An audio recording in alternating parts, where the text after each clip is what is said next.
자, 오늘 우리가 함께 뛰어들 이야기는 바로 대한민국의 정시 대입, 그야말로 치열한 심리 게임입니다.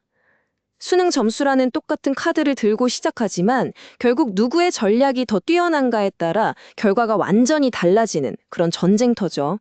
이 한마디 정시 원서는 결국 심리전이다. 이게 바로 올해 입시를 관통하는 핵심이었습니다. 단순히 점수만 높다고 끝나는 게 아니었다는 겁니다. 진짜 승부수는 바로 이 전략적인 사고에 있었던 거죠. 그럼 대체 이 보이지 않는 게임 어떻게 돌아가는 걸까요?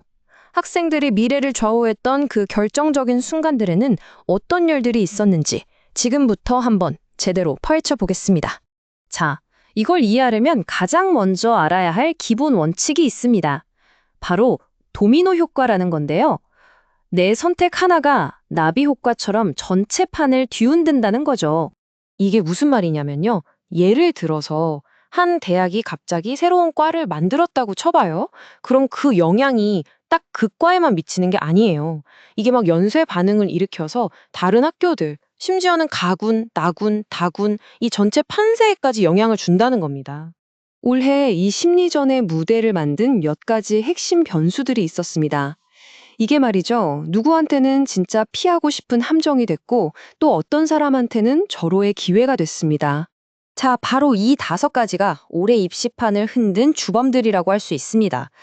마감 직전에 벌어지는 그 눈치 싸움, 그리고 여기 경쟁률 낮네? 하고 들어갔다가 큰 코 다치는 최저 경쟁률의 함정, 또 취업 걱정 없다는 계약 학과들, 엄청나게 어려웠던 수능 영어, 마지막으로 다군에서 벌어진 지각 변동까지.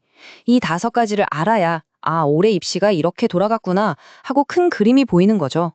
자, 그럼 이론은 이쯤하고 실제 전쟁터로 가보죠.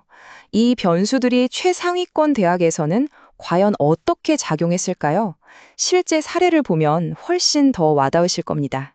첫 번째 사례는 바로 그 최저 경쟁률의 함정이 얼마나 무서운지를 제대로 보여주는 아주 클래식한 예시입니다.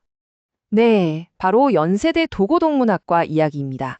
이걸 보시면 처음엔 경쟁률이 굉장히 낮아 보이죠? 그러니까 너도 나도 여기가 기회다 싶어서 마감 직전에 지원자가 말 그대로 폭발해버린 겁니다.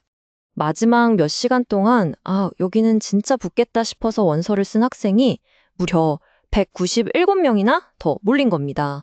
정말 약속이라도 한 것처럼요. 이런 일은 연세대에서만 있었던 게 아닙니다. 고려대도 마찬가지였어요. 마감 직전에 경쟁률이 1대1도 안 된다? 그럼 거의 100% 지원자가 폭주하면서 순식간에 피 튀기는 전쟁터가 됐습니다. 그리고 올해 입시에서 아주 흥미로운 관전 포인트가 하나 있었죠. 바로 다군입니다. 원래는 상위권 학생들이 쓸만한 카드가 별로 없었는데 올해는 여기가 완전 새로운 격전지가 됐습니다. 예전 같았으면 상위권 학생들이 다군에서는 그냥 안정적으로 중앙대를 썼거든요. 그런데 올해는 서강대나 성균관대 같은 최상위권 대학들이 아주 매력적인 카드를 들고 다군에 나타난 겁니다. 판이 완전히 바뀐 거죠. 그 변화를 가장 극적으로 보여주는 게 바로 이 숫자입니다. 46.7대 1. 성균관대가 다군의 새로 만든 반도체 시스템공학과 최종 경쟁률이에요. 취업까지 보장되니까 학생들이 엄청나게 몰린 거죠. 정말 놀라운 숫자 아닙니까? 자, 그럼 이렇게 복잡하고 변수도 많은데 도대체 어떻게 해야 이기는 걸까요? 이 머리 아픈 심리 게임에서 살아남을 수 있는 전략 지금부터 알려드리겠습니다. 핵심은 이거예요. 남들이 다 좋아 보인다고 하는 길을 의심하는 겁니다. 자, 일단 경쟁률이 제일 낮은 과를 찾겠죠? 근데 모의 지원 사이트에서도 거기가 합격선이 제일 낮다? 그럼 바로 이거죠. 이건 함정이구나. 나만 보는 정보가 아니라 수천 명이 똑같이 보고 있다는 걸 깨달아야 합니다. 차라리 조금 더 경쟁률이 있어 보이는 곳이 사실은 훨씬 더 안전한 길일 수 있다는 거죠. 그래서 꼭 기억하셔야 할 원칙들이 있습니다. 첫째, 안전카드는 무조건 하나 챙겨두세요. 보통 다군이 그 역할을 하죠.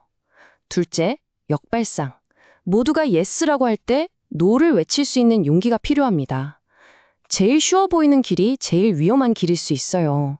그리고 마감 직전 데이터에 속지 마세요. 진짜 게임은 그때부터 시작입니다. 마지막으로 작년에 경쟁률이 터졌던 곳은 오히려 올해 기회가 될 수 있다는 점. 작년에 대인 학생들이 올해는 피할 테니까요. 이 원칙들만 잘 기억해도 감정에 휘둘리지 않고 훨씬 더 현명한 선택을 할 수 있을 겁니다. 결국 오늘 쭉 살펴본 것처럼 대학 원서라는 건 단순히 성적 순으로 줄 세우는 게 절대 아닙니다. 점수, 전략, 그리고 수많은 학생들의 그 불안감과 희망이 뒤엉켜서 만들어내는 정말 고차원적인 심리전인 거죠. 데이터는 과거에 이랬다는 걸 보여줄 뿐이지 여러분의 미래를 정해주진 않습니다.